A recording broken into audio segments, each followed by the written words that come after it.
Hello everyone, welcome to my channel.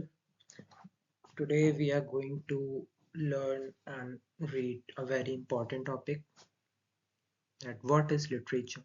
Literature क्या है? बहुत लोगों का सवाल इस पूरा लिटरेचर पढ़ लेते हैं फिर भी ये ढूंढने में रह जाता है कि लिटरेचर था क्या? What is basically the literature? तो लिटरेचर सिर्फ सिलेबस का एक टॉपिक नहीं होता है, बल्कि ये ह्यूमन लाइफ को समझने का एक जरिया होता है। ये आपने जो सबसे बड़ा नाम है लिटरेचर में, विलियम शेक्सपियर, उनका एक कोट है that all the words are stage. पूरा जो पूरी जो दुनिया है वो एक स्टेज है। That means literature talks about life itself. अब स्टार्ट करते हैं बिना टाइम वेस्ट किए हुए। इस इसमें बेसिकली हम लोग पढ़ेंगे लिटरेचर क्या होता है, लिटरेचर के फॉर्म्स क्या होते हैं, लिटरेचर सोसाइटी से कैसे कनेक्ट करता है, और फॉर्म्स को भी हम लोग थोड़ा थोड़ा समझने की कोशिश करेंगे। तो लेट्स स्टार्ट। सबसे पहले इंट्रोडक्शन पे आ जाते हैं। That what do we mean by literature? क्या ये केवल नॉवेल और पोएम्स तक सीमित है? And why is it important for MA and BA student, also for English honour students, और भी जो कॉम्पिटिटिव एग्जाम की तैयारी कर रहे हैं उनके लिए?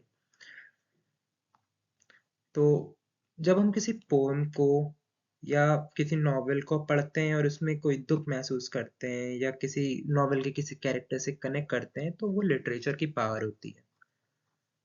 आप जब लिटरेचर के डीप में जाएंगे तो आप ये देखेंगे कि ये केवल आपके नॉवेल्स या पोम्स तक सीमित नहीं है। आप ड्रामा भी देखेंगे, आप फिक्शंस भी देखेंगे, आप मॉरल, उसमें कैसे मोरालिटी दिखाई गई है। आप पीछे जाएंगे तो अलग अलग तरह की स्टडीज आएंगी। जब एरिस्टोटल को पढ़ेंगे, जब आप प्लेटो को पढ़ेंगे, उसके बाद अलग अलग एजेस हैं, विक्टोरियन है, आपकी रोमांटिक एज है, आपका मॉडर्न है, वॉर पोएट्रीज हैं। तो लिटरेचर इन सब का एक कॉम्बिनेशन है। आगे बढ़ते हैं तो सबसे पहले देखेंगे कि ओरिजिन कैसे हुआ है लिटरेचर का। So it is derived from a Latin word littera, LITTERA, littera, जिसका मतलब होता है letter. But literature is more than written letters. Initially literature का मतलब था सिर्फ लिखा हुआ टेक्स्ट, लेकिन धीरे धीरे जब इवॉल्व हुए हम तो लोग समझने लगे कि हर लिखा हुआ टेक्स्ट लिटरेचर नहीं होता है। जैसे मैं एग्जांपल देता हूँ, ग्रोसरी लिस्ट होती है तो वो लिटरेचर नहीं हुई, लेकिन एक पोम या नॉवेल आपकी लिटरेचर है। अब बेसिक मीनिंग लिटरेचर की देखते हैं तो literature is artistic expression, it uses language creatively, it expresses human emotion and ideas. तो लिटरेचर इज आर्टिस्टिक एक्सप्रेशन का मतलब क्या होगा? मतलब जब लैंग्वेज को आर्ट बना दिया जाता है वो लिटरेचर होता है। और इसको हम कह सकते हैं that it is a artistic expression.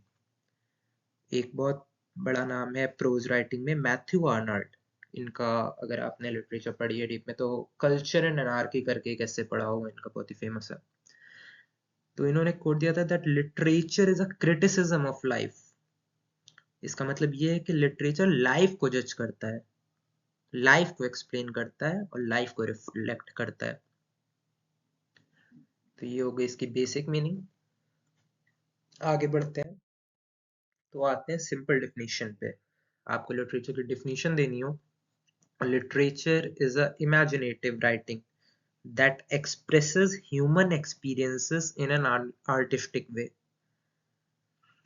Example से समझिए कि जैसे जब एक राइटर अपने पर्सनल पेन को पोम में बता देता है, वो पेन पर्सनल नहीं रहता है, फिर वो यूनिवर्सल बन जाता है, फिर सब उसको महसूस कर सकते हैं।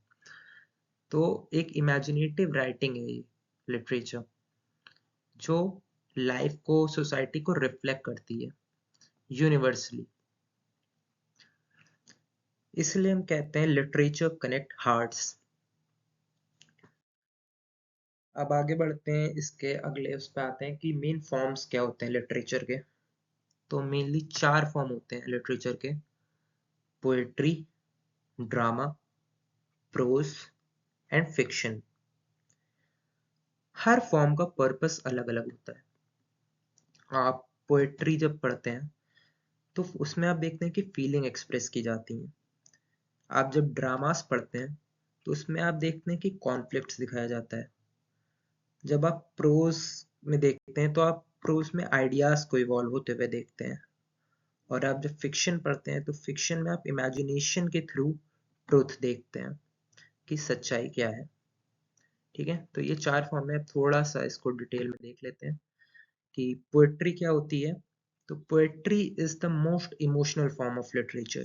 ठीक है, ये क्या यूज करती है? It uses rhythm, imagery and symbols. अगर आप पोएट्री का बेसिक उठाएंगे तो जो सबसे बड़ा नाम निकल के आएगा तो वो आएगा विलियम वर्ड्सवर्थ का।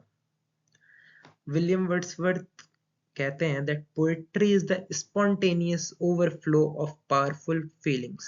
लिटरेचर की बहुत ही फेमस लाइन कि poetry is the spontaneous overflow of powerful feelings, मतलब जब इमोशंस कंट्रोल में ही नहीं रहते हैं वो पोएट्री बन जाती है। इसमें डीप इमोशंस को आप स्टडी करते हैं। नेक्स्ट फॉर्म में बढ़ते हैं which is drama.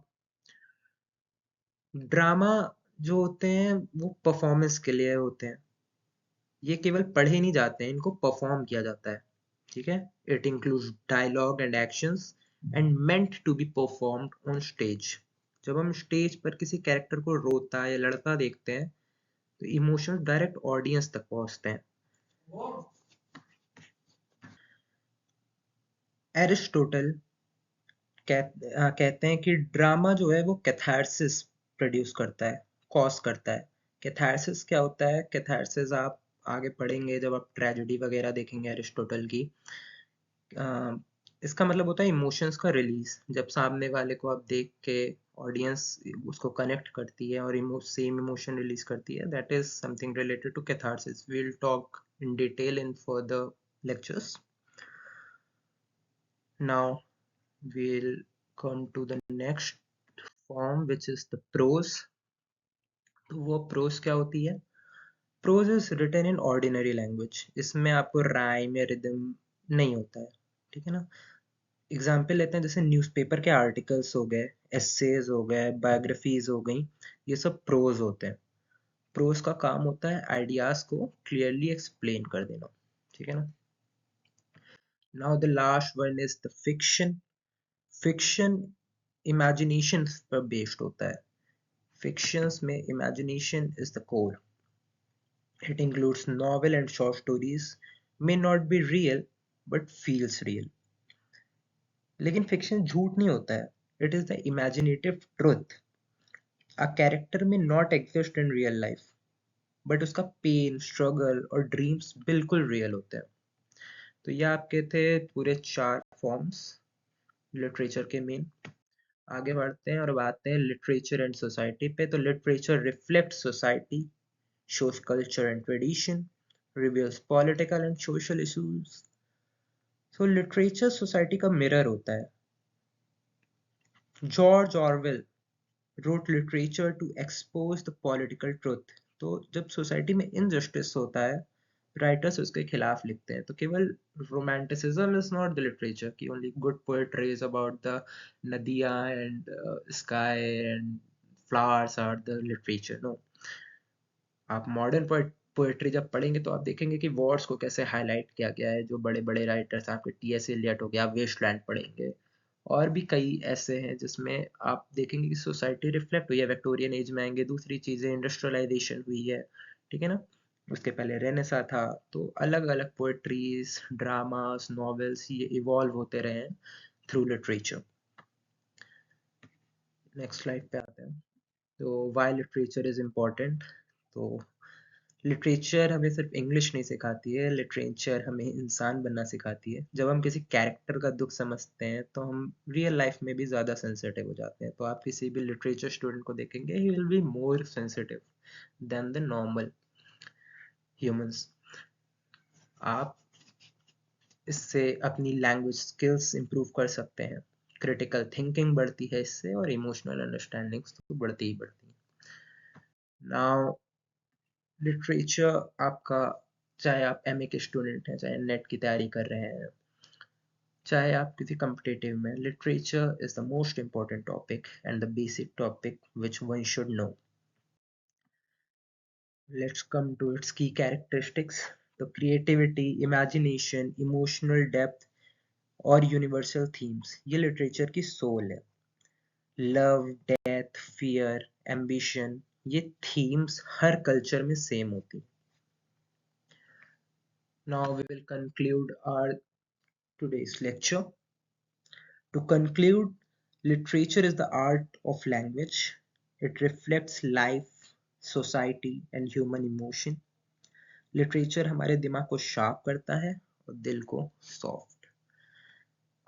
T.S.. Eliot की लाइन है कि literature is not a turning loose of emotion but an escape from emotion.